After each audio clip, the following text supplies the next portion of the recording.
দোল্লা পিঠা বা মেরা পিঠা এক একজন এক এক নামে এই পিঠাকে চেনেন। তবে আপনাদের আর কি নাম জানা আছে আমাকে কমেন্টে জানাবেন। আজ এই পিঠা রেসিপি আমি আপনাদের সাথে শেয়ার করব। হেসেল লাভার চ্যানেলে আপনাদের সবাইকে স্বাগত। পিঠা বানানোর জন্য প্রথমে একটা কড়াইতে দিয়ে দিলাম 1 কাপ লিকুইড দুধ।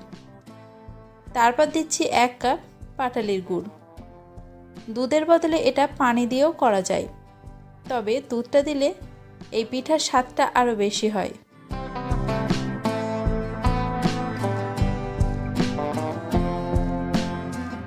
গুড়টা গলে এবং দুধটা ফুটে উঠলে দিয়ে দিচ্ছি 1/4 চামচ নুন আর 1 কাপ কোরানো নারকেল নিয়েছি, কিন্তু আমি এখানে পুরোটা দেব না, অল্প একটু রাখবো যেটা পরে ব্যবহার করব।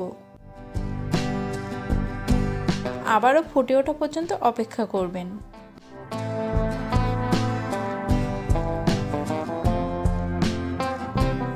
ভালোভাবে ফুটে উঠলে এর মধ্যে আমি দিয়ে দিচ্ছি 1.5 কাপ চালের আটা। আটাটা দিয়ে সামান্য একটু নাড়বেন, খুব বেশি নাড়াচাড়া করবেন না। তারপর একদমই লো আঁচে 4 থেকে 5 মিনিট মতো ঢাকা দিয়ে রাখবেন। গ্যাসের আঁচটা কিন্তু অবশ্যই লো রাখবেন। এবার ঢাকা তুলে ভালোভাবে মিশিয়ে নেবেন। বেশ কিছুক্ষণ নাড়াচাড়া করে একদম সফট একটা মণ্ড তৈরি করে নেবেন। এরপর হাত দিয়ে একটু চেক করবেন। হাতে অল্প একটু এই খামিরটা নিয়ে দেখবেন যে হাতে জড়িয়ে যাচ্ছে না, হাত থেকে বেশ ছাড়িয়ে যাচ্ছে, তখন এটাকে নামিয়ে নেবেন।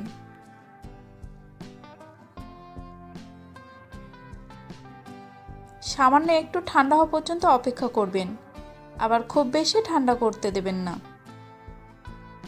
তারপর হাত দিয়ে খুব ভালোভাবে মথে নেবেন। এই কাজটা বেশ কিছুটা সময় নিয়ে করবেন। যখন দেখবেন এই ডোটা খুব সুন্দর সফট হয়ে এসেছে, তখন এর থেকে ছোট ছোট বল আকারের লেচি কেটে নেবেন।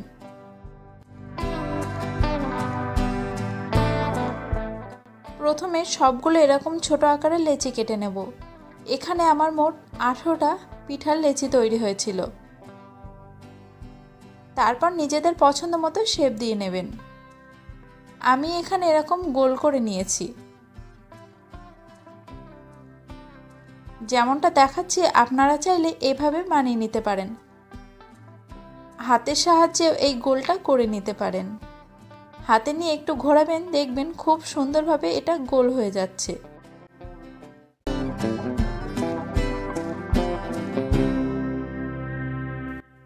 আপনারাও অন্য কোনো শেপ দিতে চাইলেও দিয়ে নিতে পারেন।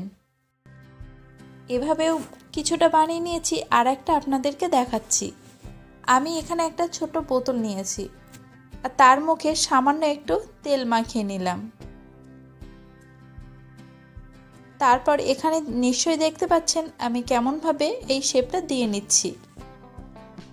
এগুলো জাস্ট একটু দেখতে ভালো লাগার জন্য।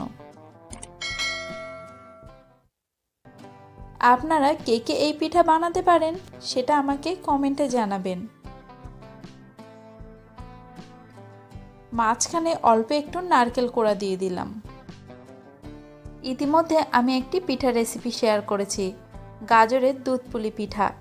সেই লিংক আমি ডেসক্রিপশনে দিয়ে রাখবো, চাইলে আপনারা চেক করে নিতে পারেন। আশা করছি আপনাদের সবার খুবই পছন্দ হবে। কিভাবে আমি সব পিঠাগুলো তৈরি করে নিলাম। ওদিকে একটা সসপ্যানে পানি বসিয়ে রেখেছি, তার উপরে একটা বড় ছাঁকনি দিয়ে দিচ্ছি এবং এর উপরে পিঠাগুলো একে একে সাজিয়ে দেব।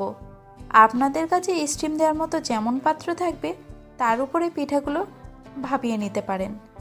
একে একে পিঠাগুলো ভালোভাবে সাজিয়ে ঢাকা দিয়ে রাখবো 20 মিনিটের জন্য।